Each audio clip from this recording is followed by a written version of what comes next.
Welcome to the show. We got a big episode today. The NFL draft is done. The depth charts are aligning, and we are talking top 10 running backs for Fantasy Football 2022. This is a massive show, guys.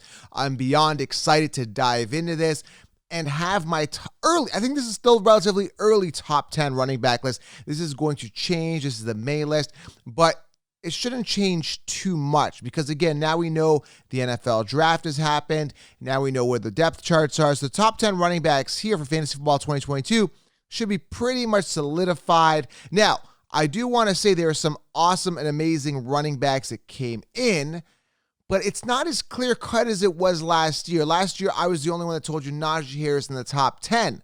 Nobody else had him there. They were afraid he was a rookie, but the opportunity was big for him. We saw the volume. There was no committee, that type of thing. There's a ton of great running backs this year that could easily slide into this top 10.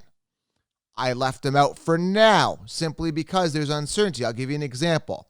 Breece Hall, love him. I think the talent is great, but he's on the Jets. Okay, so that's a big problem. Not only that, Michael Carter, 4th round pick last year, led the Jets with 147 rushing attempts last year. He's still there. Is it going to be a committee? Whose backfield is it? How good is the O-line? I didn't see any major O-line improvements in regards to the draft. Now, there was some offseason stuff, and obviously they had a great draft. I didn't see an O-line guy in the first couple picks. They made some good picks. They got a corner. They got Breece Hall. They got a great wide receiver. But is the O-line going to hold up? How's the quarterback going to do, right? How's the situation going to be with the Jets? So I just can't slide Breece Hall in the top 10. But if you got the volume and they really start clicking, then we got something exciting there, right? Kenneth Walker, another guy, right, with the Seahawks. Great talent. Chris Carson coming off neck surgery. Are they going to fully rely on Kenneth Walker? I think they should. If they do, if he gets 250 attempts, he's a top 10 running back, right? There's tons of upside there. So there's tons of upside, tons of rookies. I'm going to be doing a video specifically on rookie running backs that I like. So make sure you guys click the subscribe button. If you're new to the channel, click the subscribe. And, of course, if you're listening on audio, hit follow. Make sure you guys are tuned in. And follow on Instagram at Fantasy Football Counselor. Tons of content to talk about, so make sure you guys are subscribed. Before we get into the top 10 running backs, guys, make sure you guys grab the 16-round draft solution. Draft kits are dead. I'm going to give you guys, on a silver platter, all the optimal players to draft in each round. It's go time. I'm beyond excited, guys. Jump on over right now. Go to thefantasyfootballcounselor.com or click on the link in the bio, guys. 16 rounds is the game changer. I'm telling you guys, get it today. Video training, optimal players to draft. And if you use code TUBE20, that's TUBE 20, you can get, guys, 20% off. So head on over there right now, get the 16-round draft solution, or linked it here below on YouTube. It'll help you guys get light years ahead of the competition. 16 rounds. Even get the t-shirt. I've got it under the store here on my website. Get it, and you will crush your leagues. All right, let's dive into the top 10 running backs. Sit back, enjoy. If you're driving in the car, hang on to your seat. Listen to my points on why I've got these guys in the top 10, and you guys will understand. It'll make a lot more sense to you guys, all right? So the first guy here. Now, just because I've got him, again, I don't really believe in rankings, right? I'm not really a rankings guy, but I do this for entertainment purposes, and I have to put them in some sort of order. Everything is predicated on 16 rounds. So the first guy here is Zeke Elliott. Now, Zeke Elliott is 19th on the consensus rankings. I got him here at 10. Will I draft Zeke Elliott as if he were a top 10 guy? Absolutely not. I can get him for more value. If I can get him in the 3rd round, great. I'm not going to invest a 2nd round pick. But in regards to where they finish, okay, and that's what the problem is, right? A lot of the consensus take last year's top finishers and they paste them over, right? In regards to like their rankings, which is wrong because they never finished like that. Najee Harris was 14th or something, or 15th or 16th or something like that on the running back rankings last year. He finished what? Like 3rd last year amongst running backs on the rankings in PPR with 300 points, PPR fantasy points. So an example like Najee Harris, right? He was outside the top 10, finished 3rd. Now they've got him like, 6th? So a lot of this is predicated on last year's rankings. I don't do that. Now, the reason I have Zeke Elliott in the top 10 is because he has been on a decline. Hear me out here. Every single year, his attempts have been dropping every single year. And that's a cause for concern.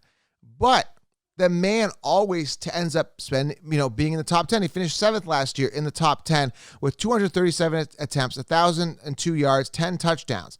So I think, he's been on a downwards trend. I think they only do better this year. I think they start using him a bit more this year. Okay, hear me out. I'm not saying Zeke Elliott is going to be an absolute stud. He's going to break out and boom. But what I'm saying is slow and steady wins the race. He's safe and solid every single year, and he pretty much always finishes in the top 10, okay? And because he's been declining, I think this is his last hurrah. This is his last boom. This year, he does something that's a little bit better than what's been happening over the past 2 years, okay? But still, last year, 10 touchdowns, 1,000 yards. I'm expecting 1,200 yards, at least 12 touchdowns this year, and he's still going to finish in the top 10. And another thing with him is he's always healthy. He's always going to stay healthy, okay? So that's another thing I like with him. But here's the cool thing with Zeke Elliott this year. You can get him for value, and I'll tell you exactly where to get him in the 16-round draft solution after I lay it all out for you guys. Get it below, all right? Second guy here, currently sitting like 16th on the consensus rankings, is David Montgomery. David Montgomery had a bad year last year, finished 21st amongst running backs, but that offense was just figuring itself out. They've got a new coach. They've gotten rid of Nagy. David Montgomery will be unleashed, okay? Now, David Montgomery only played 13 games last year, okay? So when I pull this up here, he missed like week 5, 6, 7, all that early stuff in the early season. And what happens when he came back, his volume got back up. If you look at week 16, 17, and 18, over 20 attempts in all those weeks. He had over 20 attempts in week 13. So the Bears understand and the Bears know that David Montgomery is that workhorse running back on their offense. He's the guy, okay? There's nobody else that's going to come in and take that volume. And that's another thing that I'm noticing, guys, and I want to emphasize this when we're talking running backs here.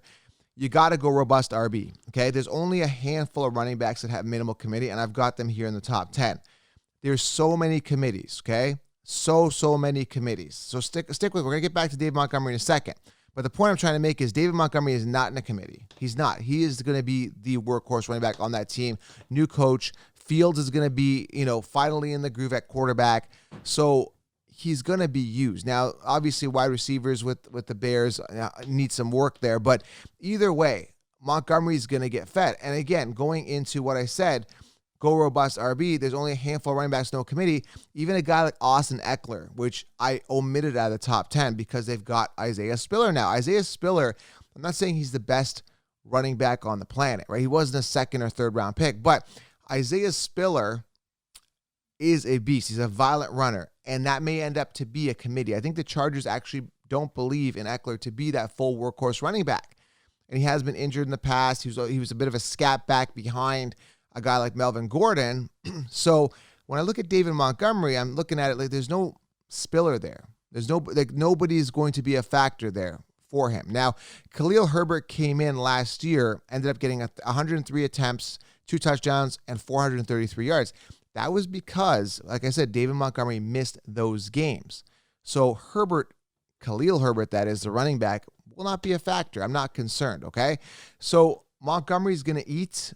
Montgomery's going to get at least 260 attempts. I easily see him being in the top 10. Again, he wasn't last year because he missed a few games. I think that's going to change.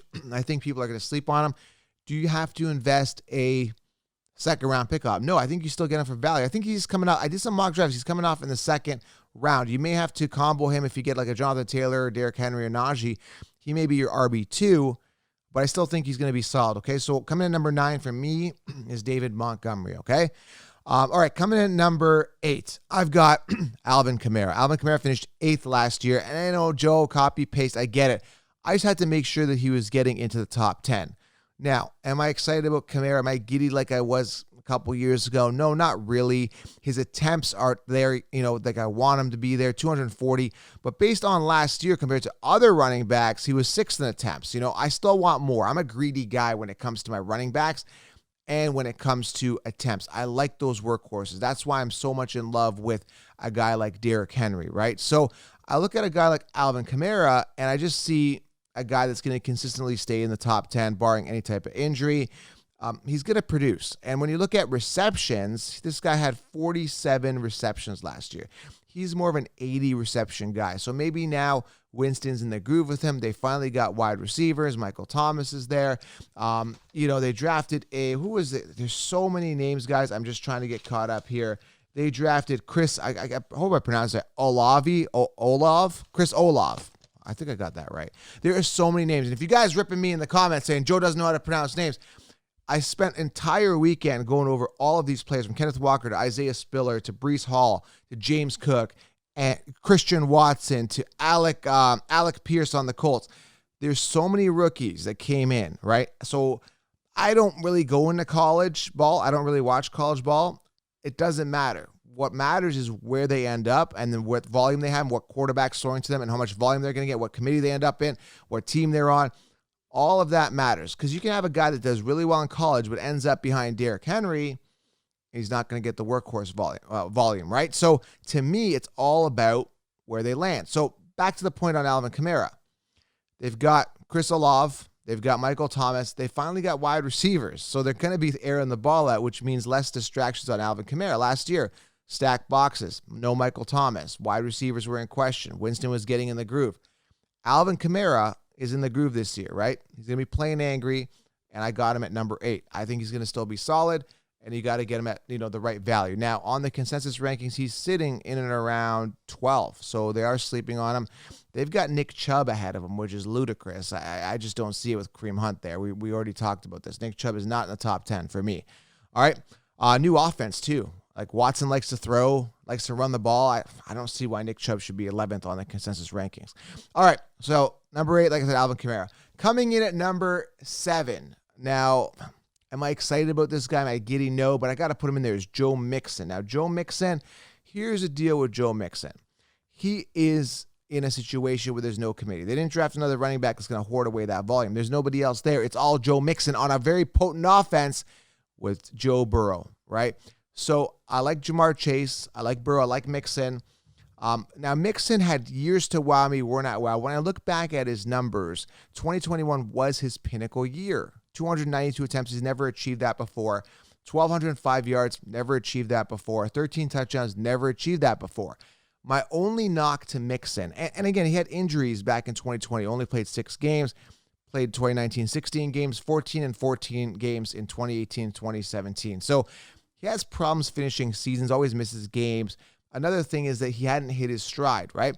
So my question is this, going into 2022, after I just gave you the 2021 stats, having these pinnacle years, all these attempts, 292 attempts, 1,205 yards, was that his anomaly year? That's my question mark.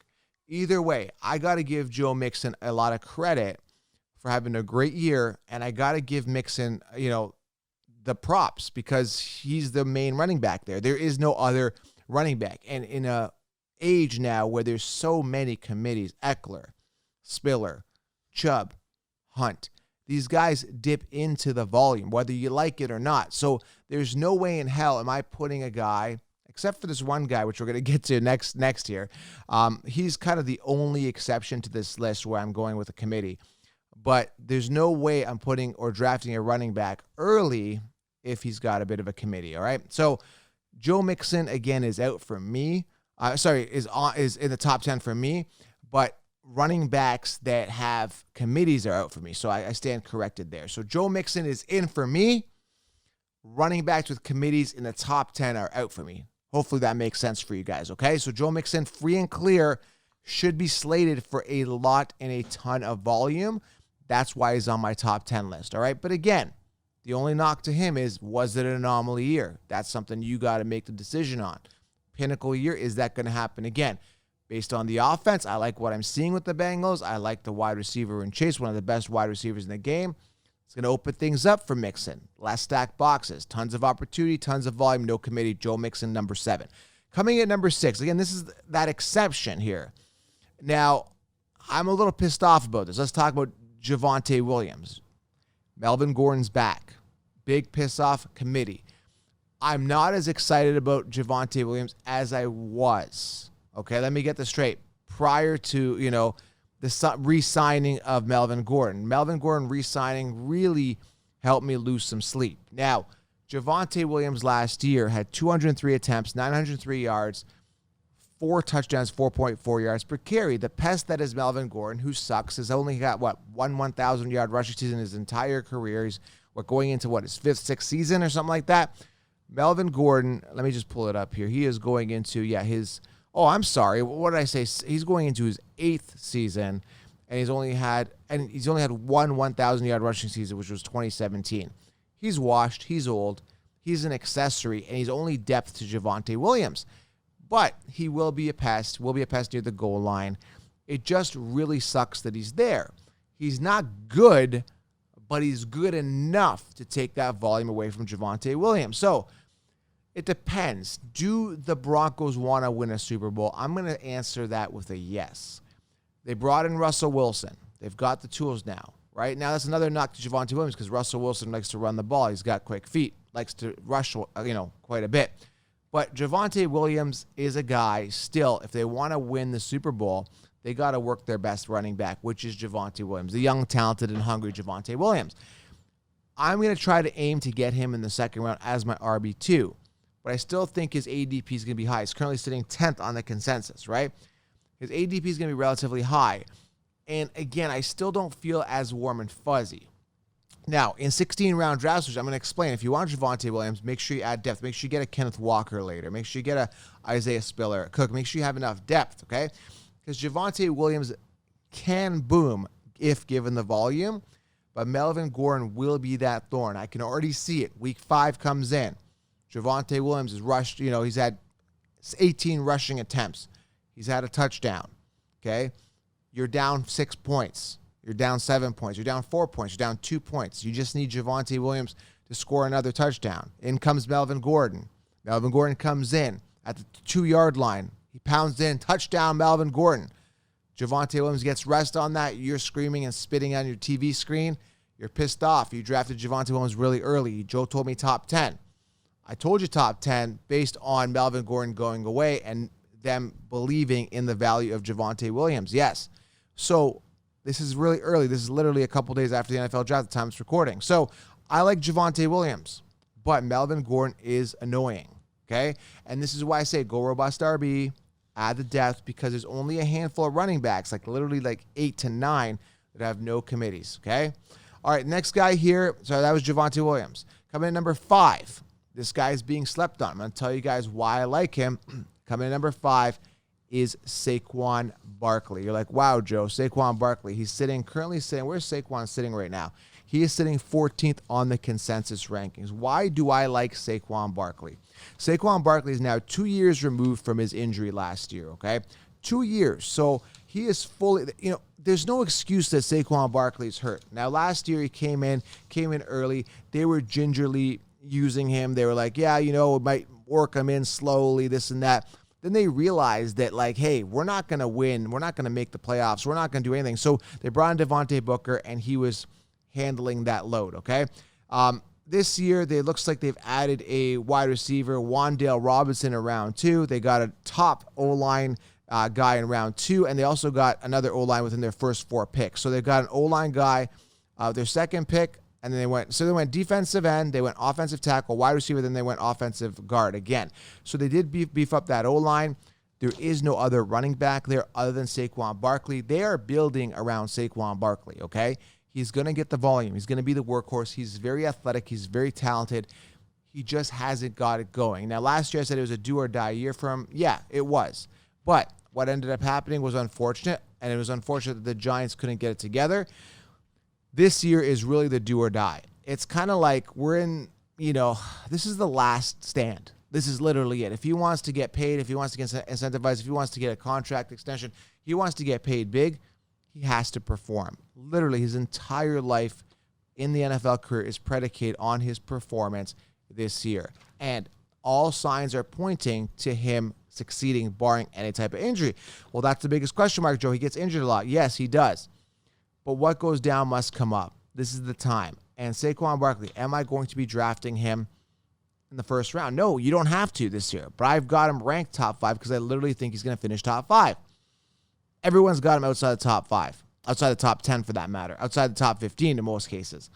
I'm going to go ahead and say I think he's going to easily finish top 5 based on situation. A little crazy, a little wild, a little bold, but that's how it's going to be. Now, again, am I investing a first-round pick on him? No, I'm not.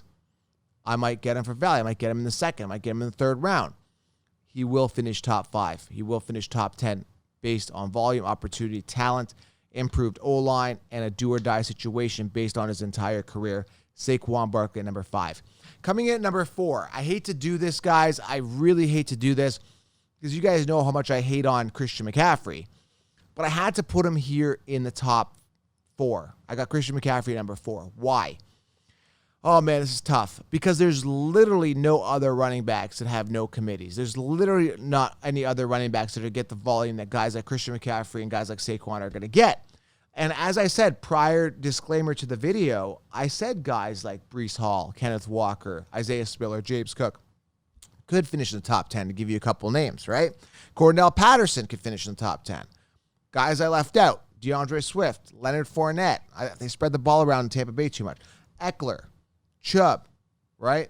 Dalvin Cook I left out. Dalvin Cook usually, you can sub him out for Javonte Williams, but the reason I left Dalvin Cook out is that he doesn't finish seasons. He's going to miss games, and I guarantee you he's going to miss games. I'm just not going to draft a guy that I'm guaranteed is going to miss games. So for that reason, Dalvin Cook is out. But Christian McCaffrey, you could say, I've been preaching the entire offseason. He's played 10 games the past 2 seasons. What goes down must come up. And I got to rank him here in the top 4. And this is why I hate rankings. Now, will I draft Christian McCaffrey? Probably not.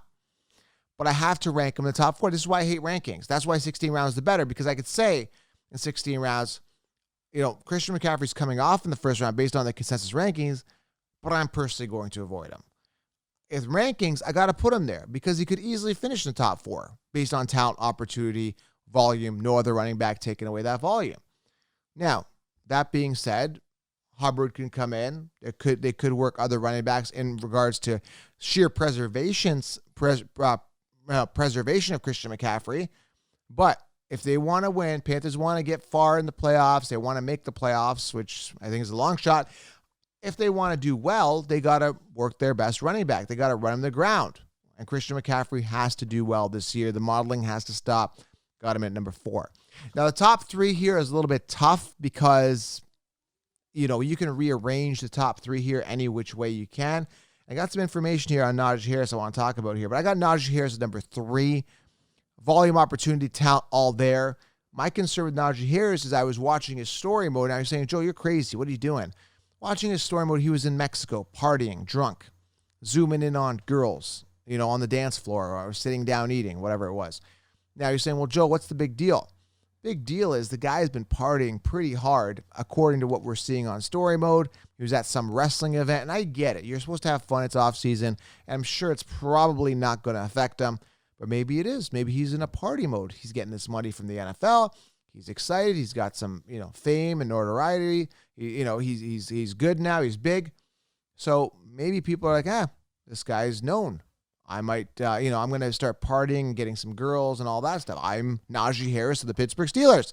So, again, when I look at a guy like Najee Harris, take away the partying from what I'm seeing. And, again, maybe he wasn't drunk. I don't know. He sounded drunk on the photo, right? Or in the video, in the live he went on Instagram.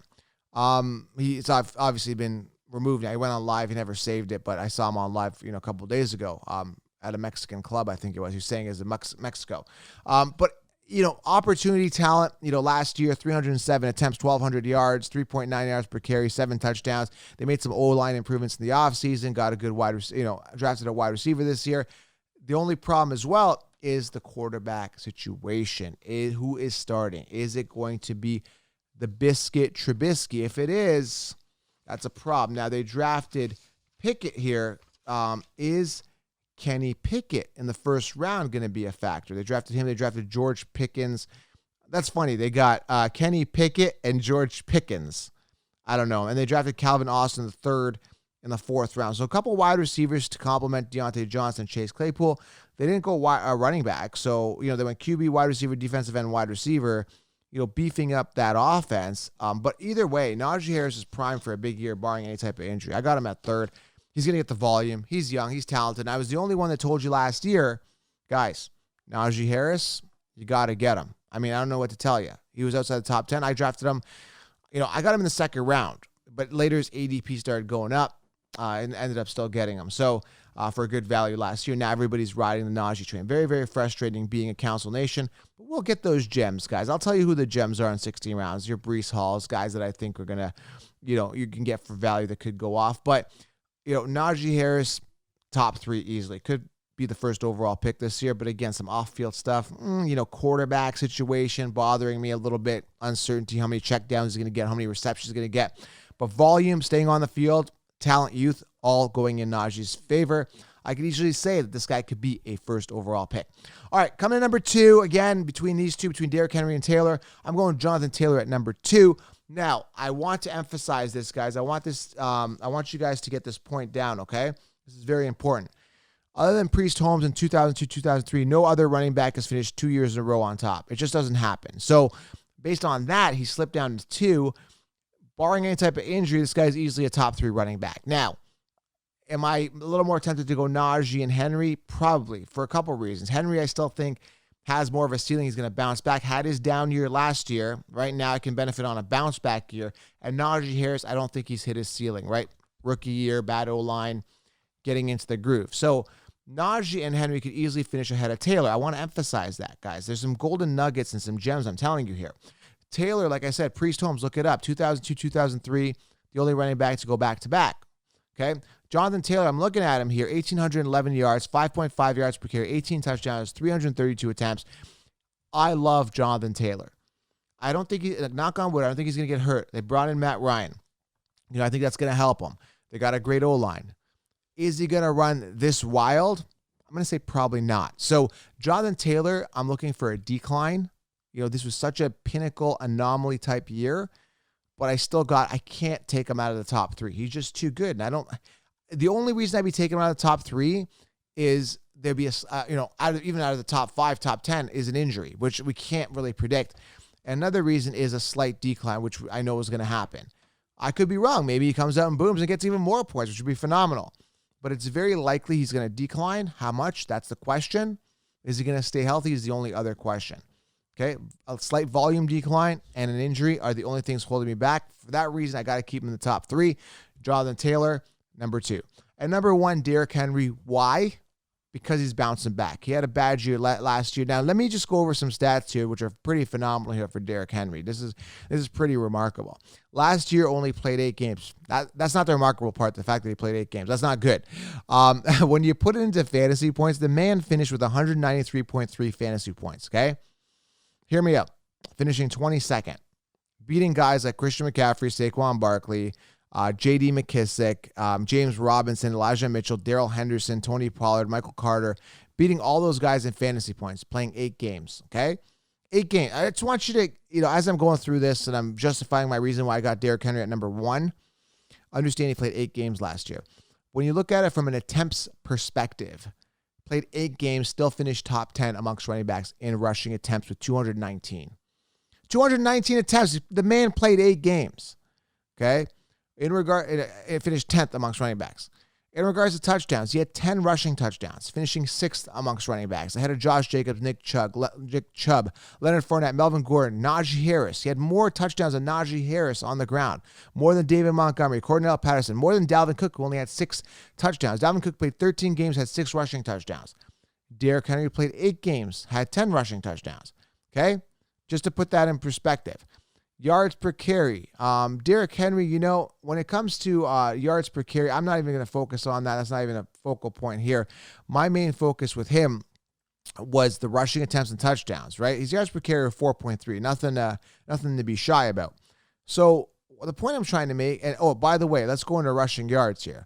937 rushing yards will put him 9th amongst running backs. So attempts, rushing yards, rushing touchdowns, that is absolutely insane. Okay, absolutely insane. But you only played 8 games. I keep emphasizing that. So, Joe, what's the point of this? You're saying he only played 8 games. So what? He was hurt. Why do I trust him? Derrick Henry's the king.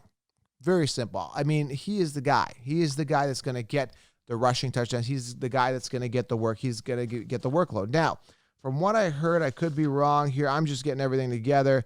They just added Julius Chestnut to the roster. Okay, running back Julius Chestnut. He did really well in college. Could they have brought in Chestnut to be a guy that'll kind of relieve Derrick Henry with some workload? Maybe. Either way, Derrick Henry gets 280 attempts as a floor. He's just going to be over 300. But I like to go really low. He's going to get 10 touchdowns. he's going to get 1,200 yards. Guaranteed. Well, you say, Joe, he's not good at PPR. He's not going to catch a lot of balls. We're talking 1-point PPR here. Yeah, but you know what? At the end of the day, when you have 300 attempts, 18 touchdowns, 1,500 yards, almost 2,000 rushing yards, you're going to make up for that. It doesn't matter. You're still going to get a solid running back, and that's why I got Derrick Henry at number 1. And that's it, guys. That's your top 10. I'm going to go over it again here, but understand this is going to change a little bit, obviously. These are the guys that have minimal committees, aside from like Javonte Williams, and I omitted certain guys. Like I said, Dalvin Cook hasn't finished the season. Austin Eckler, Isaiah Spiller is there making it a committee. Leonard Fournette having a pinnacle season last year, decline coming. DeAndre Swift is out of my top 10 simply because I don't trust the Lions, although I do see some upside. Chubb is not in my top 10 because Kareem Hunt's there. And I want to do a disclaimer again. Guys like Breece Hall, guys like Kenneth Walker, Spiller, James Cook, using those 4 as an example as rookies, could come in and slide in that top 10. You know, A.J. Dillon can slide in the top 10, right? Aaron Jones gets hurt, Dillon gets the workload. And again, Dillon has been starting to surpass Aaron Jones in volume. So go back and look at the stats. You know what I'm talking about with Dillon and Aaron Jones. So top 10 guys: Zeke Elliott, David Montgomery, Alvin Kamara, Joe Mixon, Javonte Williams, Saquon Barkley, Christian McCaffrey, Najee Harris, Jonathan Taylor, and Derrick Henry. Top 10 running backs for Fantasy Football 2022. Relatively early list, right? If we're talking May. This is going to probably change slightly. I'll do another 1 or 2 of these as the season gets closer, but everything will be updated and in the 16-round draft. So make sure you guys get it below. I'll see you guys in the course, and I appreciate you being here. Hope you guys enjoyed the show, and fantasy football is finally here. I'll be rolling out a ton of content, rookie sleepers, rookie breakouts, rookies to target, rookies to draft, tons of stuff as the NFL draft is now done, and we're moving full force into the fantasy football season. I'm hyped. I'm excited. I'm overly hyped and overly excited, I should say. Subscribe, thumbs up, and in the comments below, let me know your thoughts on the running backs that you love this year. I'm out.